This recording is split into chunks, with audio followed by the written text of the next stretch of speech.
Olá! Hoje iremos celebrar a segunda-feira da terceira semana do Advento. Ajude o canal se inscrevendo e compartilhando este vídeo.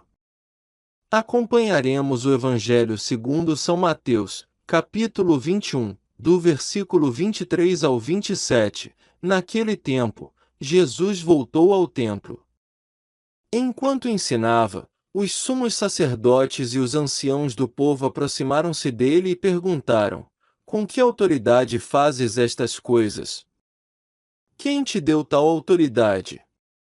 Jesus respondeu-lhes: Também eu vos farei uma pergunta. Se vós me responderdes, também eu vos direi com que autoridade faço estas coisas. Donde vinha o batismo de João? Do céu ou dos homens?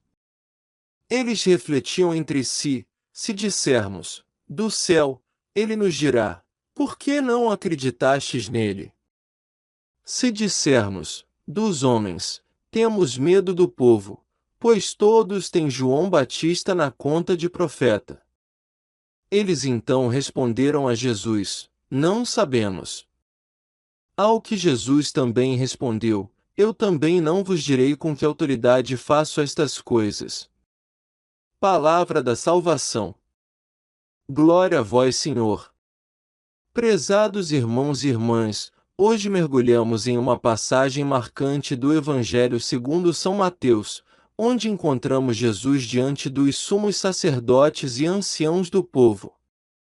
Eles questionam sua autoridade em um episódio que não só revela a astúcia do Mestre, mas também ensina sobre o poder do questionamento reflexivo. Imagine a cena: Jesus está no templo, espaço de grande significado espiritual e religioso, e os líderes se aproximam com intenções veladas. Querem desafiá-lo, perguntando: Com que autoridade fazes estas coisas? E quem te deu tal autoridade? Este é um momento carregado de tensão e significado. Os sumos sacerdotes não apenas questionam uma ação isolada, mas buscam deslegitimar toda a missão de Jesus. A resposta de Jesus é um exemplo de sabedoria e profunda introspecção. Em vez de ceder à pressão ou responder diretamente, o que poderia ter escalado a tensão ou sido usado contra ele, ele contrapõe com outra pergunta: o batismo de João era do céu ou dos homens? Este método revela muito sobre a natureza da autoridade verdadeira e da sabedoria divina. Como observa São Tomás de Aquino, este movimento de Jesus reflete a percepção de que a verdade não deve ser subjugada pela força nem pela manipulação, mas deve emergir através do questionamento sincero e da reflexão. São Gregório Magno oferece uma perspectiva importante sobre este episódio ao destacar que a autoridade de Jesus deriva diretamente de sua filiação divina, que transcende qualquer autorização terrestre. Ele observa que a verdadeira autoridade espiritual é manifesta não pela posição, mas por servir fielmente ao propósito de Deus. Já Orígenes reflete sobre a tensão desta passagem como um reflexo das constantes batalhas internas que enfrentamos entre a adoção da verdade de Deus versus a aceitação das convenções humanas. Ele sugere que a habilidade de Jesus de responder com uma pergunta evidencia não apenas astúcia, mas um profundo entendimento da natureza humana e das armadilhas que nos prendem.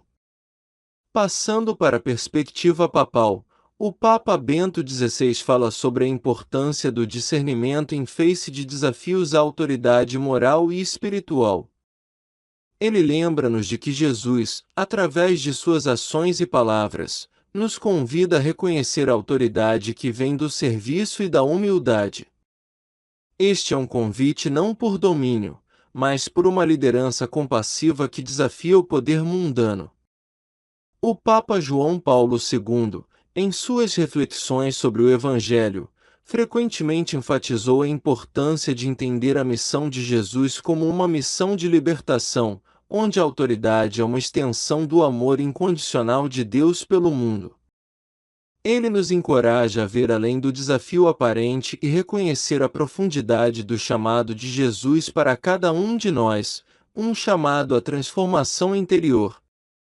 A aplicação prática para as nossas vidas é multiforme. Primeiro, como São João Crisóstomo exorta, devemos buscar entender as múltiplas dimensões da autoridade, não apenas como uma função externa, mas como um reflexo de uma vida vivida em sintonia com os preceitos divinos. São João Crisóstomo ensina que questionamentos não são apenas oportunidades de conflito, mas de esclarecimento e crescimento espiritual. Na atualidade, o Papa Francisco reforça que a verdade de Cristo se impõe não pela força das palavras ou poder, mas pela força do serviço e autenticidade. Ele nos lembra que a verdadeira autoridade é a humildade, e como Jesus, devemos ser questionadores e buscadores incansáveis da verdade, mesmo que isso signifique ir contra as marés do status quo. Em suma, o que aprendemos com esta passagem e as reflexões dos santos e papas é que a autoridade verdadeira é sempre derivada de um compromisso com a verdade mais profunda e universal, a verdade de Deus que se manifesta através de uma vida de serviço, compaixão e amor desmedido. Neste contexto, o monólogo pode ser concluído com uma reflexão pessoal. Que possamos, assim como nosso Salvador, não temer o questionamento e utilizar nossas próprias perguntas para iluminar o caminho da verdade dentro e fora de nós. Que cada um de nós, em nosso próprio espaço e tempo, procure exercitar uma autoridade que não está baseada na coerção, mas na justiça e integridade, dando testemunho do Evangelho que vivemos. Assim, encerro este pensamento, convidando-vos a refletir sobre como podemos incorporar esses ensinamentos em nossas próprias vidas, buscando uma compreensão mais profunda da verdadeira autoridade que vem do amor e do serviço. Que a busca por esta verdade seja nossa missão contínua e nosso testemunho ao mundo. Até amanhã!